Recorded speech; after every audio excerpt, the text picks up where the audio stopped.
ரம்ஜான் பண்டிகையையொட்டி சென்னை திருவல்லிக்கேணியில் உள்ள மசூதியில் ரமலான் சிறப்பு தொழுகை நடைபெற்றது. இது குறித்து கூடுதல் விவரங்களை நமது செய்தியாளர் பாஸ்கர் பாண்டியன் வழங்க கேட்கலாம். வணக்கம் பாஸ்கர், இது குறித்து கூடுதல் விவரங்களை பதிவு செய்யுங்கள்.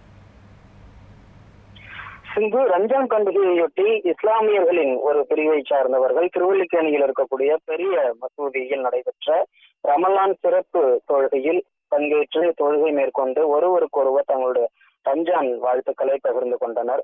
குறிப்பாக ரம்ஜான் பெருநாள் வரக்கூடிய மாதமே இஸ்லாமியர்களுக்கு சிறந்த மாதமாக கருதப்படுகிறது. இந்த மாதம் அவர்களுடைய இறைவனை நெருங்கும் மாதமாகவும், சொர்க்க வாசல்கள் திறக்கப்பட்டு நரக வாசல்கள் மூடப்படும் மாதமாகவும், நன்மைகள் அதிகம் கிடைக்கும் மாதமாகவும் இஸ்லாமிய மக்கள் கருதுகின்றனர். அந்த வகையில் இஸ்லாமியர்களுடைய புனித மாதமான ரம்ஜான் மாதத்தில் 30 நாட்கள் நோன்பு இருந்த பிறகு ரம்ஜான் பண்டிகை கொண்டாடப்பட்டு வருகிறது. இந்த நிலையில் இந்த ஆண்டு ஈகை திருநாள் எனப்படும் ரம்ஜான் பண்டிகையையொட்டி சென்னையில் உள்ள இருக்கக்கூடிய பல்வேறு மசூதிகளிலும் இன்று அதிகாலை முதலே சிறப்பு தொழுகைகளானது ஏற்பாடு செய்யப்பட்டிருந்தது. அதன் ஒரு பகுதியாக தான் சென்னையில் இருக்கக்கூடிய திருவல்லிக்கேணி பகுதியில் 500க்கும் மேற்பட்ட இஸ்லாமியர்கள் ஒன்று கூடி சிறப்பு தொழுகையானது மேற்கொண்டிருந்தனர்.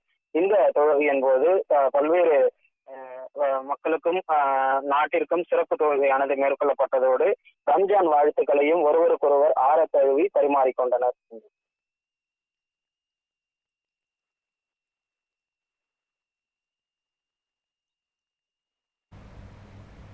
இது குறித்து